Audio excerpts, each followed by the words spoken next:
Pero alamin natin ang 10,000 buwan-buwan. alamin natin lakay ang latest mula sa kamera mula kay RH12 Milky Rigunan. Manang Milky. Lakay at Sister L patuloy na minomonitor ng liderato ng Kamara ang sitwasyon sa Region 12 na sentro ng nangyaring 7.8 magnitude na lindol. Magtutungo si House Speaker Faustino D. III sa South Cotabato sa Biyernes, June 12, para personal na makita ang pinsala ng lindol na yumanig sa Mindanao. Ito ang kinumpirma ni House Senior Deputy Speaker Ferdinand Hernandez ng South Cotabato, isa sa mga lugar na malubhang na pinsala ng lindol. Sa report sa Kamara ni Hernandez, may mga kalsada at tulay na napinsala ng lindol bukod sa mga eskwelahan, hospitals at government infrastructures na kailangang isailalim sa inspeksyon sa South Cotabato. Sa pagtungo ng House Speaker sa Region 12, ma-assess ang kakailangan ni na pondo para sa rehabilitasyon ng mga nasirang infrastruktura. Kailangan ito lakay at Sister L para makapaglaan ng pondo o budget sa sandaling talakay na ng Kongreso ang 2027 proposed national budget pagkatapos ng SONA ni Pangulong Bongbong Marcos sa July 27.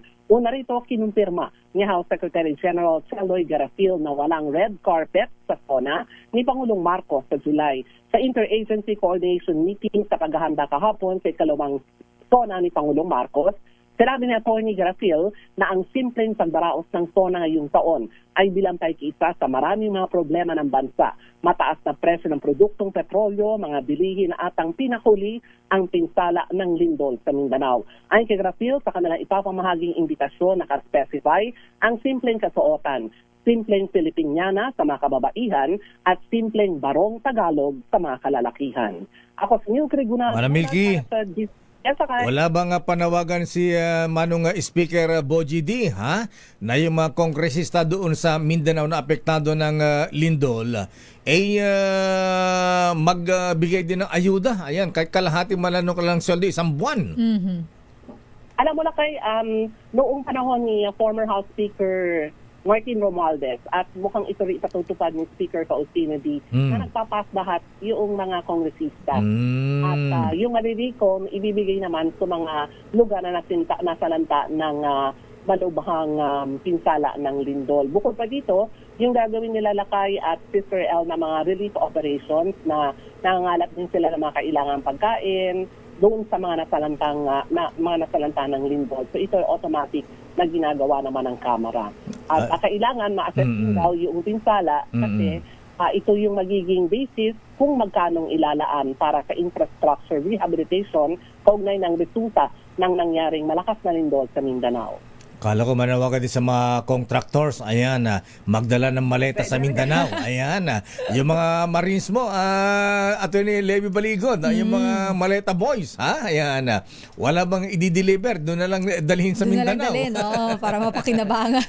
At yung mga diniliberan ng mga maleta, ayan, baka pwede kayong Mag-donate. Mag-donate para bawas-bawasan ninyo ang kasalanan ninyo. Kailangan ng tulong Lakay at Sister L dahil grabe ang pinsala dyan sa rehiyon ng Mindanao. Totoo yan, nakaawa sila. Okay nga Rod. At yung ipagagawang gown ni Sister L, simple lamang daw na Filipiniana. At simpleng barong Tagalog naman kayo Lakay, kaugnay ng nalalapit na SONA ni Pangulong Bongbong Marcos. Rehas nga lang isusuot ko. Ako din man, Milky. Alam mo Lakay, Sister L, nakwento ko na lang kasi nagkaroon din ng kumagay pagtitipon si Speaker D sa ilang mga kagawad ng House Media. Ang gusto niya, rehash. Kung ano yung naman nasuot mo, naman nakalipat ka SONA, isuot. Diba? Kung, halimbawa, tumaba o pumayat yung kongresista, ipa-alter na lang daw. Yes. Na lang, pahalit daw magpasahipa ng bago. Napaka-KJ nyo naman. Ayan. Di tsaka lagyan ng accessories, Manang Milks, para mag-iba lang yung ginagawa ni yes. Sister L. Sayang naman yung pinagawa ni Hart dun sa Paris. Ayan. Paano yung mga Chanel na mga damit na doon? Mga mamahalin. Di ba pwede? Bawal yun, Lakay. Simple lang Simple dapat. Wala namang rarampay, wala daw red carpet, Lakay, Sister L eh. Oo nga. Ba't ba naglagay kasi ng red carpet? Ayan, wag na lagyan ng red carpet. Ayan, lagyan na lang ng yung ordinaryo na lang. Kung ano yung yung ordinary. Kung ano yung nandun.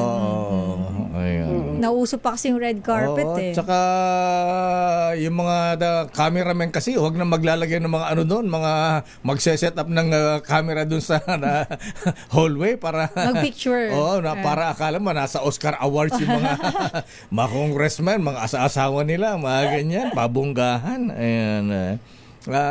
Treat it as an ordinary session na Yes, lang. oo. Ganon. Oo. Okay nga, Rod. Maraming salamat, Manang Milky. Maraming salamat lang kay Sister El. Magandang umaga sa inyong dalawa. Ako si Neil Kiriguna nagulat para sa DCRH. Una sa Pilipinas, una sa Pilipino. Dummy.